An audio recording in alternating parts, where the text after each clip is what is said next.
दोस्तों सोचिए जरा, एक औरत 8 महीने की गर्भवती, हाथ में पुराना बायोडाटा, आंखों में नींद से ज्यादा डर और बारिश में भीगते हुए नौकरी की तलाश में इधर उधर भटक रही है। कोई उसे रख नहीं रहा। कोई कहता तुमसे काम नहीं होगा, कोई कहता घर जाओ बच्चा संभालो। लेकिन आज उसे एक बड़ी कंपनी का पता मिला है। वो हिम्मत जुटाकर वहां पहुंची, रिसेप्शन पार किया और जैसे ही मालिक केबिन का दरवाजा खोला उसकी सांसें थम गईं। सामने उसका तलाकशुदा पति। क्या वो उसे नौकरी देगा या फिर एक बार जिंदगी से बाहर फेंक? आखिर इस घटना के पीछे का रहस्य क्या है, ये तो आप कहानी के अंत तक देखकर ही समझ पाएंगे। कहानी की शुरुआत होती है सुबह की हल्की बारिश से। गली की टूटी सड़कों पर पानी जमा, ठंडी हवा के झोंके पुराने मकान की जर्जर खिड़कियों को हिला रहे थे। उस छोटे से कमरे में एक पुराना पंखा घिसट घिसट कर घूम रहा और कोने में रखी चाय की केतली से भाप उठ रही। कमरे के बीचों बीच एक औरत धीरे धीरे झुककर अपनी चप्पल पहन रही। चेहरे पर थकान की गहरी लकीरें। उसका हाथ पेट पर था, जो साफ बता रहा था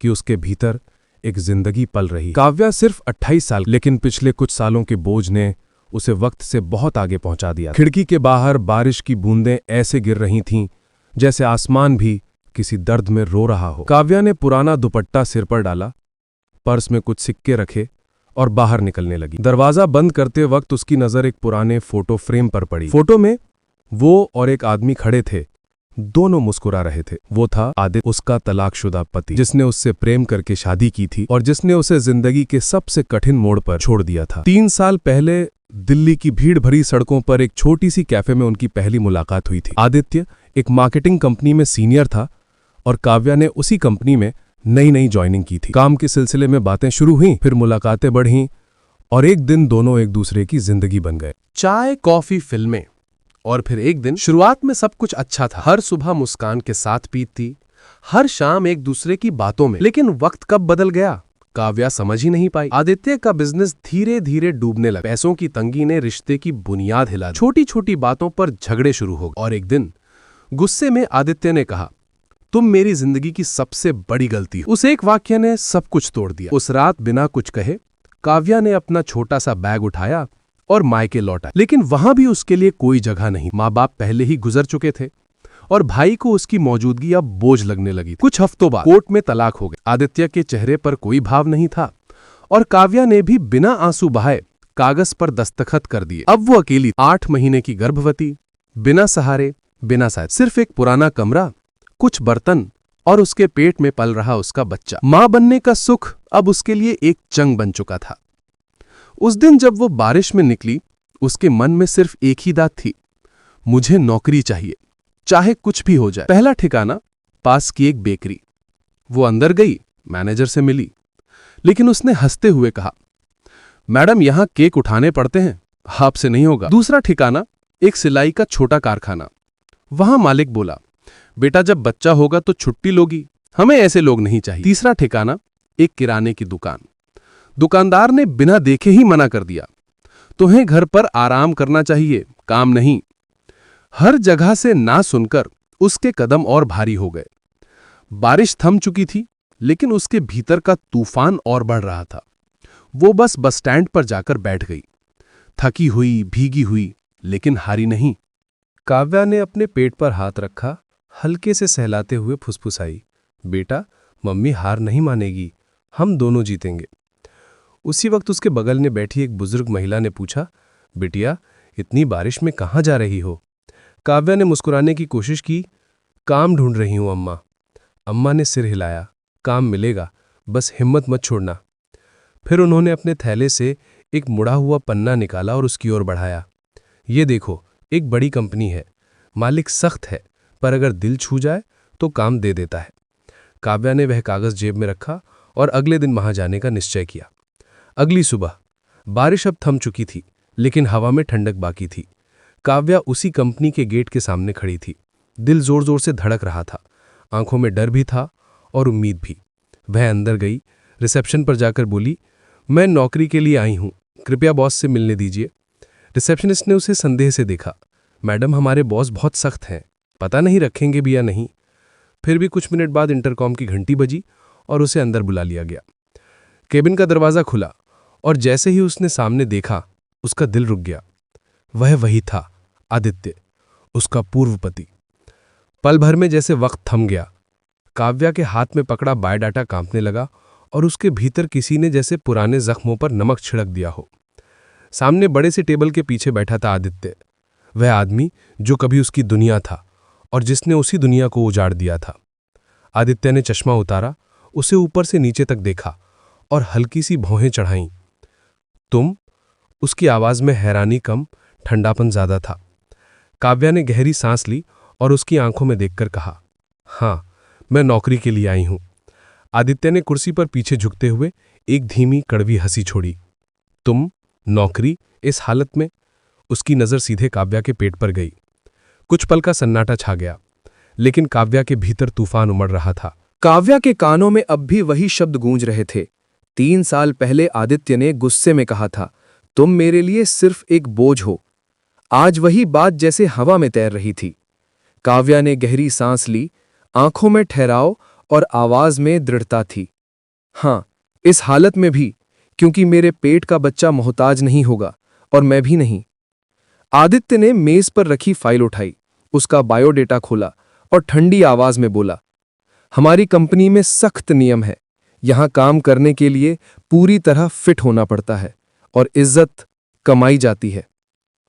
काव्या ने बिना झिझके सीधे पूछा, तो क्या मैं इज्जत की हकदार नहीं हूं? आदित्य ने नजरें फेर लीं। कमरे में कुछ पल का सन्नाटा छा गया। फिर उसने धीमे लेकिन ठंडे लहजे में कहा, देखो, मैं तुम्हें यहां सिर्फ इसलिए नहीं रख सकता क्योंकि तुम मेरी। मत कहो, काव्या ने बीच में रोक दिया। आवाज अब कांपती नहीं थी। मत कहो कि मैं तुम्हारी बीवी थी। मैं यहां बीवी बनकर नहीं, एक इंसान बनकर आई हूं। बस काम चाहिए। आदित्य के चेहरे पर सख्ती थी, लेकिन दिल के भीतर कहीं हल्की सी चुभन भी। उसे याद था, एक वक्त वह काव्या की हंसी पर मरमिटता था और आज वही हंसी पूरी तरह खो चुकी थी। वह कुर्सी से उठा, खिड़की के पास जाकर कुछ देर बाहर बारिश को देखता रहा। फिर धीमी आवाज में बोला, 1 हफ्ता। मैं तुम्हें 1 हफ्ते का ट्रायल दूंगा। अगर काम संभाल लिया तो रह सकती हो। काव्या ने हल्की सी मुस्कान दी, पर उसकी आंखों में अब चुनौती थी। मैं सिर्फ 1 हफ्ता नहीं, पूरी जिंदगी संभाल सकती हूं। ये काम क्या चीज है? ऑफिस से निकलते वक्त उसके कदम भारी थे, लेकिन दिल में एक आग जल चुकी थी। ये नौकरी अब सिर्फ रोजी रोटी का जरिया नहीं थी, ये उसकी इज्जत की लड़ाई थी। वो जानती थी आदित्य उसे परखने वाला है, लेकिन उसे ये नहीं पता था कि आने वाले दिनों में ये ऑफिस सिर्फ काम की जगह नहीं, उसकी जिंदगी का सबसे बड़ा इम्तिहान बनने वाला है। बल्कि अब ये ऑफिस पुराने रिश्तों और नए इम्तिहानों का मैदान बनने वाला। सुबह के 9 बजे काव्या ने अपने पुराने दुपट्टे को ठीक किया, गहरी सांस ली और कंपनी का दरवाजा खोला। पेट का बोझ और मन का डर दोनों उसके साथ, लेकिन चेहरे पर मजबूती की एक परत चढ़ी हुई। रिसेप्शन पर वही लड़की बैठी जिसने कल उसे शक की नजरों से देखा। इस बार उसने मुस्कुरा कर कहा, मैडम, एचआर से मिल लीजिए, आपको काम का डिस्क्रिप्शन देंगे। ऑफिस का फर्श चमचमा रहा, दीवारों पर मोटिवेशनल कोट्स लगे थे और कंप्यूटर के क्लिक क्लिक के बीच एक अजीब सी औपचारिकता तैर रही। लेकिन काव्या को महसूस हो रहा था, हर नजर, हर कदम कहीं ना कहीं उसके पेट पर अटक रही है। कुछ कर्मचारी आपस में फुसफुसा रहे, अरे ये तो प्रेग्नेंट है, ये काम कैसे करेगी? पता नहीं बॉस ने इसे क्यों रख लिया। एचआर मैनेजर श्रीवास्तव सर ने ठंडे स्वर में कहा, मैडम, आपको फाइलिंग करनी है और मीटिंग के लिए डेटा तैयार करना है। टेबल पर मोटी मोटी फाइलों का ढेर। कुर्सी पर बैठते ही उसकी पीठ में दर्द उठा, लेकिन काव्या ने बिना एक शिकायत काम शुरू कर दिया। दोपहर में जब वो वाटर कूलर पर पानी पीने गई तो पास खड़ी एक जूनियर स्टाफ ने ताना मारा, दीदी, घर पर आराम करने का टाइम नहीं मिला क्या? काव्या ने मुस्कुरा कर कहा, आराम तो जिंदगी में बाद में भी हो सकता है, इज्जत कमाने का वक्त अभी है। लड़की चुप हो गई, पर उसके चेहरे पर हैरानी। शाम को आदित्य अपने केबिन से बाहर निकला और काव्या के टेबल के पास आकर खड़ा हो गया। उसने देखा सारी फाइलें करीने से लगी थीं, डेटा पूरी तरह तैयार। लगता है तुमने मेहनत की है, आदित्य ने कहा, और उसकी आवाज में अब थोड़ी नरमी। काव्या ने सिर उठाया, चेहरे पर शांत पर दृढ़ भाव। मेहनत तो करनी ही पड़ेगी, ताकि मेरा बच्चा एक दिन ये कह सके कि उसकी मां हार मानने वालों में से नहीं थी। आदित्य कुछ पल तक उसे देखता रहा। उसकी आंखों में एक अजीब सी चमक थी, पश्चाताप, गर्व और उलझन, तीनों का मिश्रण। कुछ पल वो चुप रहा, बिना कुछ कहे चला गया। दिन के अंत में मीटिंग में जब अरविंद ने डेटा प्रेजेंट किया तो क्लाइंट ने कहा, इंप्रेसिव वर्क, ये किसने तैयार किया? अरविंद ने एक पल सोचा, फिर हल्की आवाज में कहा, नंदिता ने। कमरे में हल्की तालियां बजीं। नंदिता की आंखें भर आईं, लेकिन उसने सिर्फ मुस्कुराया। ये उसका पहला दिन था और पहली छोटी सी जीत, पर उसे नहीं पता था अगले दिन अरविंद उसे ऐसा काम देगा जो उसके लिए अब तक का सबसे मुश्किल होगा। एक आउटडोर प्रोजेक्ट जहां घंटों खड़े रहना पड़ेगा, धूप और बारिश दोनों झेलनी होंगी। शायद ये उसके हौसलों को तोड़ने की आखिरी कोशिश थी। मैडम, आज आपको साइट विजिट पर जाना है। नंदिता ने चौंक कर पूछा, साइट विजिट? हाँ, बॉस का ऑर्डर है। क्लाइंट के प्रोडक्ट लॉन्च इवेंट में काउंटर एक्शन देखना है। पूरा दिन खड़े रहना पड़ेगा, काफी दौड़भाग होगी। एचआर की होंठों पर हल्की मुस्कान थी, जैसे वो पहले से जानता हो कि ये काम उसके लिए मुश्किल है। नंदिता समझ गई, ये अरविंद की परीक्षा है। उसने बिना कुछ कहे बस सिर हिला दिया। ठीक है। साइट विजिट का दिन आया। इवेंट सिटी के सबसे बड़े आउटडोर हॉल में चारों तरफ बड़ी बड़ी फ्लैक्स, लाइटिंग के तार और दर्जनों वर्कर्स भाग दौड़ में लगे हुए थे। तेज धूप माथे को चुभ रही थी और खाली पेट उसके कदम भारी कर रहे थे। इवेंट मैनेजर ने आते ही फाइल थमाई। मैडम, ये चेकलिस्ट है। हर स्टॉल का सेटअप देखना है। टाइम पर सब रेडी होना चाहिए।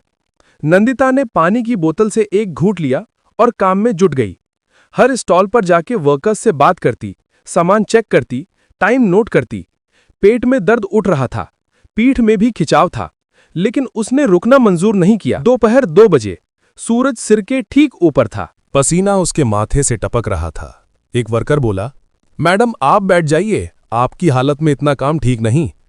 नंदिता मुस्कुराई और बोली, अगर मैं बैठ गई तो मेरे बच्चे को कौन बताएगा कि उसकी मां ने हार मान ली थी।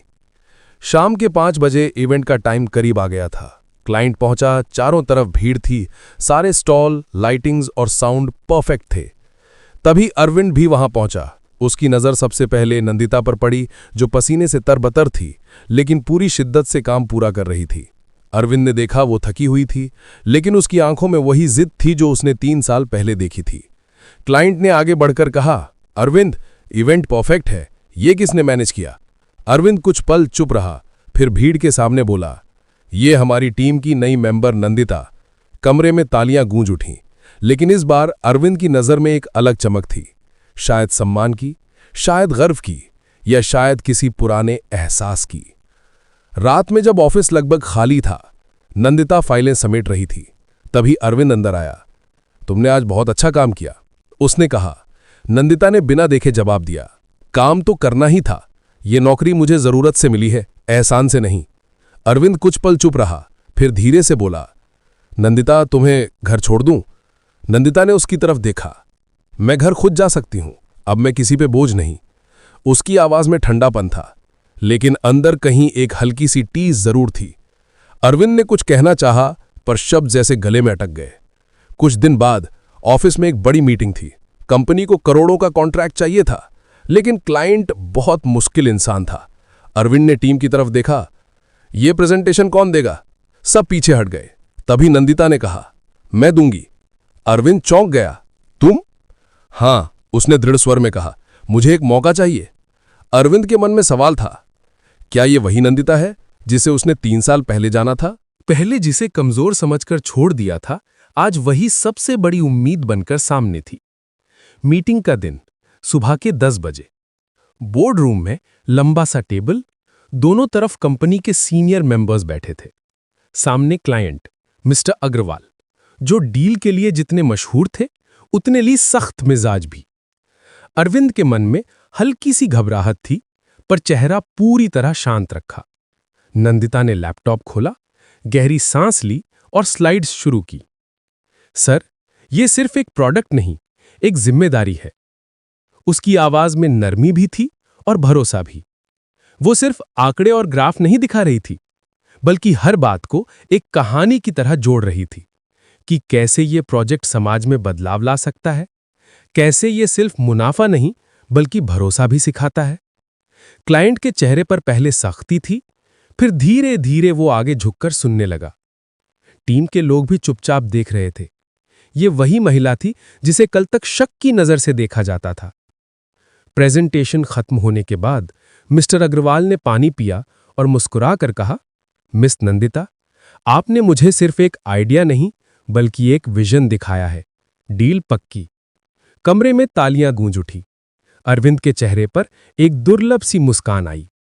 Thank you Nandita. नंदिता ने सिर हिलाया।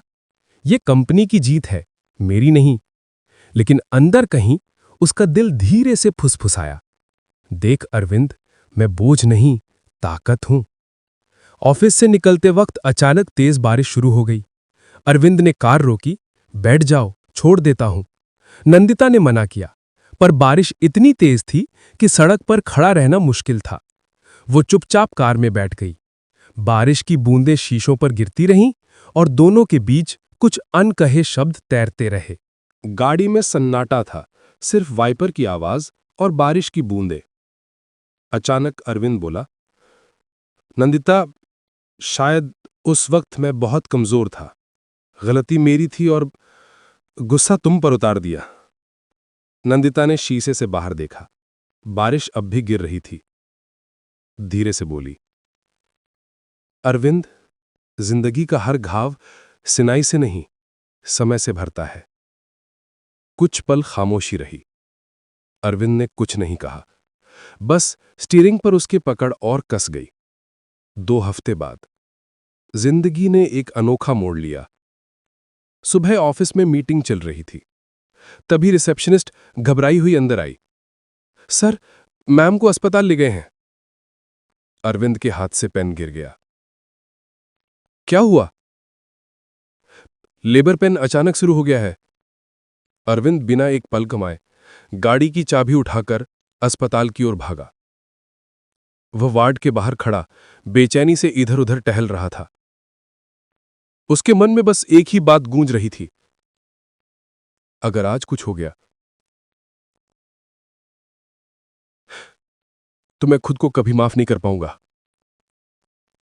कुछ घंटों बाद नर्स बाहर आई। जिस औरत को उसने कभी बोझ समझा था, वही अब उसकी कंपनी और जिंदगी की सबसे बड़ी ताकत बन चुकी थी। नंदिता आप सिर्फ नौकरी नहीं कर रही थी, वो अपने बेटे के लिए, अपनी इज्जत के लिए और अपने सपनों के लिए लड़ रही थी। अरविंद के मन में कहीं गहराई में एक पुरानी ख्वाहिश फिर से लौट आई थी। शायद 8 दिन वो उसका भरोसा फिर जीत सके। Scene conference hall. दिन हॉल में सैकड़ों लोग बैठे थे। स्टेज पर बड़े बड़े बिजनेस लीडर्स के बीच अब नंदिता भी बैठी थी। क्रिएटिव हेड, कॉन्फिडेंट, प्रोफेशनल और सबसे अलग दिखती हुई। क्लाइंट्स के सामने दोनों मिलकर शानदार प्रेजेंटेशन देते, पर मीटिंग के बाद नंदिता बस गुड डे सर कहकर निकल जाती। Scene office terrace. रात। इवेंट के बाद हल्की हवा चल रही थी। अरविंद ने पीछे से आवाज दी, नंदिता, क्या हम थोड़ी देर बात कर सकते हैं? वो पलटी। आंखों में ठंडापन था। ऑफिस की बातें ऑफिस में होती हैं, पर्सनल बातें अब मायने नहीं रखती। अरविंद ने गहरी सांस ली। मुझे पता है मैंने तुम्हारे साथ गलत किया, लेकिन मैं चाहता हूं तुम मुझे एक मौका दो।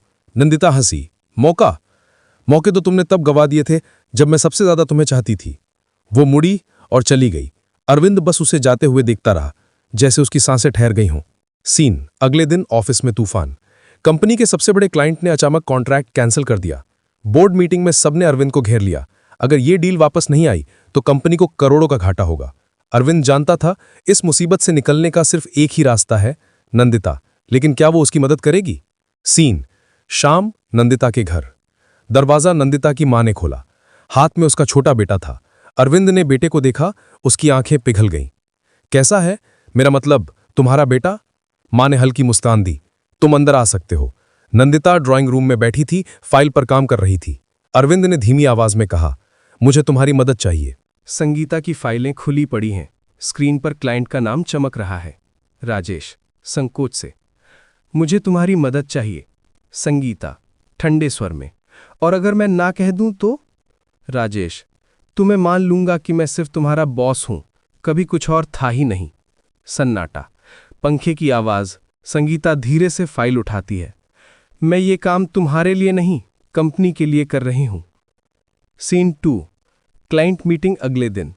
बड़े कॉन्फ्रेंस हॉल में तनाव। क्लाइंट सामने, कंपनी के चेहरे पर चिंता। संगीता खड़ी होती है और बिना नोट्स देखे बोलती है, कभी कभी किसी प्रोजेक्ट को बचाना नंबरों से नहीं, भरोसे से होता है। मैंने भी अपनी जिंदगी में यही सीखा है, मुश्किल वक्त में टिके रहना।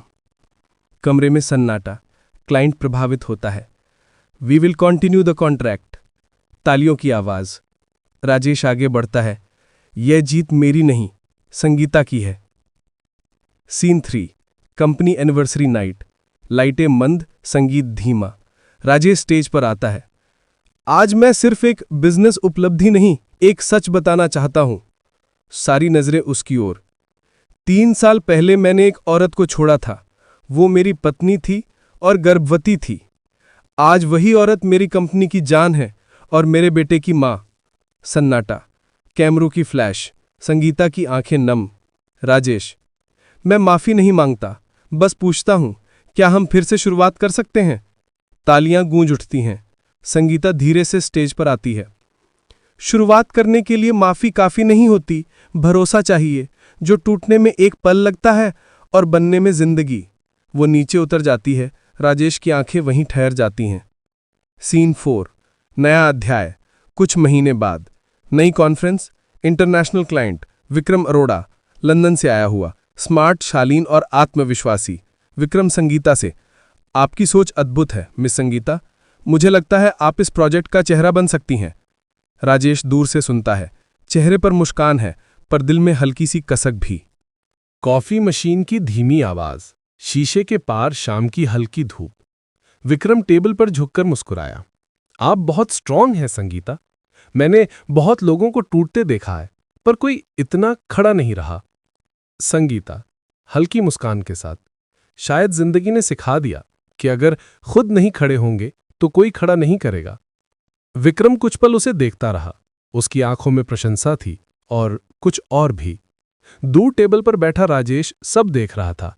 उसके हाथ में पकड़ा कॉफी कप ठंडा हो गया, लेकिन भीतर का ताप बढ़ता जा रहा था। ऑफिस पार्किंग, रात। लाइटें जल रही हैं, हवा में हल्की ठंडक। विक्रम और राजेश आमने सामने। विक्रम, आपकी कंपनी लाजवाब है और आपकी टीम भी, खासकर संगीता। राजेश, तनाव भरी मुस्कान, वो सिर्फ मेरी टीम मेंबर नहीं है, उससे कहीं ज्यादा। विक्रम, बिना झिझक, शांत स्वर में, शायद थी, लेकिन अब वो अपने लिए जी रही हैं और उसे किसी ऐसे इंसान की जरूरत है जो उसे दबाए नहीं, समझे। राजेश की मुट्ठी भिंज गई। दोनों की निगाहें टकराईं। एक सर्द चुप्पी में एक नई जंग शुरू हो चुकी थी। संगीता का घर, रात, बेटे का पहला जन्मदिन। रंग बिरंगे गुब्बारे, केक की खुशबू, बच्चों की हंसी। संगीता मुस्कुरा रही है। उसकी मां मेहमानों का स्वागत कर रही हैं। दरवाजे पर विक्रम आता है, हाथ में बड़ा गिफ्ट और केक। बेटा उसकी गोद में चला जाता है, हंसता हुआ। राजेश वहीं खड़ा सब देखता है। उसकी आंखें भर जाती हैं, जैसे किसी ने उसके दिल पर धीरे से चाकू चला दिया हो। राजेश, ये मेरे बेटे का बर्थडे है और मैं चाहता हूं कि उसके पल मेरे साथ हों।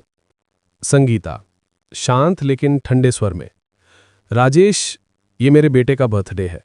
मैं चाहती हूं कि यहां खुशियां रहें, झगड़ा नहीं। विक्रम एक ओर खड़ा है, लेकिन उसकी निगाहें सब कह रही हैं, अब ये सिर्फ रिश्तों की नहीं, एहसासों की जंग है। बाहर की सड़क, रात, पार्टी के बाद। बारिश की हल्की फुहार। संगीता का घर अंदर से रोशन है और बाहर राजेश अकेला खड़ा है। राजेश, धीरे से, संगीता, मैं तुम्हें खोना नहीं चाहता, लेकिन शायद मैं पहले ही हार चुका हूं। संगीता दरवाजे पर आती है। उसकी आंखों में नमी, लेकिन स्वर स्थिर है। राजेश, ये कोई रहस्य नहीं है, ये मेरी जिंदगी है। मैं अब कोई फैसला जल्दबाजी में नहीं करूंगी। मुझे वो इंसान चाहिए जो सिर्फ अच्छे वक्त में ही नहीं, बुरे वक्त में भी साथ दे। राजेश चुप खड़ा रहता है। हवा में वही पुरानी यादों की रंध है, पर अब वो उसके लिए अपरिचित लगती है। तेज बारिश, बिजली की चमक, कमरे में बेचैनी। संगीता का बेटा बुखार में तप रहा था। थर्मामीटर ने दिखाया 104 डिग्री।